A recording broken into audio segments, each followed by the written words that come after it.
ሁላችንም የምንጋራው አንድ ትልቅ ኃይል አለ፣ ግን ብዙ ጊዜ ዋጋውን እንዘነጋዋለን። ምንድን ነው ካላችሁ በዝምታ ውስጥ የሚገኘው ድብቅ ጥንካሬ ነው። ዛሬ የምናየው ይህን ኃይል እንዴት መጠቀም እንደምንችል ነው። በቃ ዙሪያችንን ስናይ ጩኸት በዝቷል አይደል? በዚህ ሁሉ የድምፅ ውርጅብኝ ውስጥ እውነተኛው ኃይል ያለው ማን ነው? ጮክ ብለው የሚናገረው ነው ወይስ ዝምታን በአግባቡ የሚጠቀመው? ይሄ ጥያቄ ነው የዛሬው ውይይታችን መነሻ የሚሆነው። ብዙ ጊዜ እንደዚህ ነው የምናስበው። ብዙ በተናገርን ቁጥር ብዙ እውቀት እንዳለንና የበለጠ ተሰሚነት እንደምናገኝ ይሰማናል። እውነታው ግን ከዚህ በተቃራኒ ሊሆን ይችላል። እንዴት? ታላላቅ ፈላስፎች ምን ይላሉ መሰላችሁ? እውነተኛው ኃይል የሚመነጨው ብዙ ከመናገር ሳይሆን በጥበብ ከሚመረጥ ዝምታ ነው ይላሉ። ይሄ አባባል ዋናው ነጥብ በጣም ግልጽ ያደርገዋል።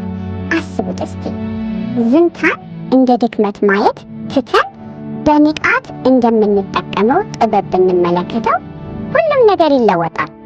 በቃ ራስን የመግዛትና የማስተዋል ምልክት ይሆናል ማለት ነው። እንግዲህ ብዙ ማውራት ብቻ የሚያሰጠን 3 ወርቃማ ዕድሎች አሉ። እነዚህን ዕድሎች አንድ በአንድ ስንመለከት መቼ መናገርና መቼ ዝም ማለት እንዳለብን በተሻለ ሁኔታ እንረዳለን ማለት ነው። እስኪ እንጀምር። እሺ፣ የመጀመሪያው ኪሳራችን ምንድን ነው? ማዳመጥና መማር። ዝምታ አዲስ እውቀት ለመቅሰም ምን ያህል ወሳኝ እንደሆነ ነው። ይህ ነገር ብዙ ጊዜ እንዘነጋዋለን፣ ግን በጣም መሰረታዊ እድል ነው የምናገኘው። ይሄ የድሮ አባባል ስንቱን ጊዜ ሰምተነዋል፣ ግን ምንኛው እውነት ነው። የማዳመጥን ተፈጥሮዊ አስፈላጊነት በቃ ቁጭ አርጎ ነው የሚያሳየው። ተፈጥሮ ራሷ ቅድሚያ ለምን መስጠት እንዳለብን እየጠቆመችን ነው ማለት ነው።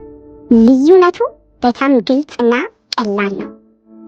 ስናወራ ምን እያደረግን ነው? የምናውቀውን ነገር መደገም ነው በቃ። ስናዳምጥ ግን አዲስ ነገር፣ ያልነበረንን እውቀት እናገኛለን። እውነተኛ የመማር ሂደት የሚጀምረው እዚህ ጋር ነው። ስለዚህ ያለማቋረጥ ማውራት ዋጋ ያስከፍላል። ለምሳሌ ለሌሎች ሀሳቦች ዝግ እንሆናለን። የራሳችንን እውቀት ለማሳየት ስንጣደፍ ደግሞ በውይይት ውስጥ ያሉትን ወርቃማ መረጃዎች ሳናስተውል እናልፋለን። ይህ ትልቅ ኪሳራ ነው። እሺ፣ ወደ ሁለተኛው ነጥብ ስንመጣ ደግሞ ይህ ከራሳችን ጋር የተያያዘ ነው። ዝምታ ከሌሎች ለመማር ብቻ አይደለም የሚጠቅመው፣ ወደ ውስጣችን ተመልክተን ጥልቅ ግንዛቤ እንድናገኝም ይረዳናል። እስቲ ይህን ደግሞ እንየው። እውነት ለመናገር ታላላቅ ሀሳቦች የሚወለዱት በዝምታ ውስጥ ነው፣ በሁከት እና በጫጫታ ውስጥ አይደለም። እስኪ እንደ አይዛክ ኒውተን ያሉትን ታላላቅ ሀሳቢዎች እናስብ። ግኝቶቻቸው የተገኙት ገበያ ውስጥ አይደለም፣ በጸጥታ ውስጥ በማሰላሰል ነው። ዝምታ አእምሯችን እንዲረጋጋ፣ ካለፈው እንዲማር፣ ለወደፊት እንዲያቅድ እድል ይሰጠዋል። እስኪ ያስቡት፣ ያለማቋረጥ የምናወራ ከሆነ የውስጣችንን ድምፅ ለመስማት መች ጊዜ ይኖረናል? ጊዜ የለም። ነገር ግን ጸጥታ ስንፈጠር የራሳችንን ሀሳብና ስሜት መስማት እንጀምራለን። ያኔ ነው ብልጽነት የሚመጣው። ያኔ ነው ለችግሮች መፍትሄ የምናገኘውና እውነተኛ ፍላጎታችንን የምንረዳው። በየቀኑ ለጥቂት ደቂቃዎች ብቻ በዝምታ መቀመጥ ትልቅ ለውጥ ያመጣል። ለአእምሯችን ትልቅ እረፍትና ብርሃን ነው የምንሰጠው። ለተወሳሰቡ ችግሮች መፍትሄ እናገኛለን። የተረበሹ ስሜቶቻችን ይረጋጋሉ። እውነተኛ ፍላጎታችንን እንረዳለን። በቃ ዝምታ እነዚህን ሁሉ በሮች ይከፍታል ማለት ነው። እሺ፣ አሁን ደግሞ ወደ ሶስተኛው እና ምናልባትም በጣም አስገራሚ ወደ ሆነው ነጥብ ደርሰናል። ይህ ምንድን ነው? ክብር እና ተጽዕኖ። ዝምታ በሌሎች ላይ ያለንን ክብር እና ተጽዕኖ እንዴት እንደሚጨምር እናያለን። ይህ ማለት ጥቂት በመናገር ብዙን ማሳካት ማለት ነው። ይህ አባባል በጣም ኃይለኛ ነው። ጥቂት ቃላት ያለው ሰው ሲናገር ቃላቶቹ እንደ ወርቅ ይቆጠራሉ። ልክ ነው። አንድ ነገር አነስተኛ ሲሆን ዋጋው እንደሚጨምር ሁሉ የቃላትን ነገር እንደዛው ነው። አልፎ አልፎ የሚናገር ሰው የሆነ ነገር ሊል ሲል ሁሉም ጆሮውን ይሰጠዋል። ልዩነቱ በጣም ግልጽ ነው። ሁል ጊዜ የሚያወራ ሰው ቃላቶቹ ዋጋ ያጣሉ፣ ችላ ይባላሉ። ሰዎች እሱማ ሁሌም ያወራል ብሎ ያልፉታል። በአንጻሩ አስቦ የሚናገር ሰው ቃላቱ ክብደት ያገኛሉ፣ ትኩረት ይስባሉ። ቃሉ እንደ አልማዝ ውድ እና ተጽዕኖ ፈጣሪ ይሆናል። ሰዎች ዝምታን እንዴት ነው የሚረዱት? እንደ ራስ መግዛት፣ እንደ ጥንካሬ ነው የሚቆጥሩት።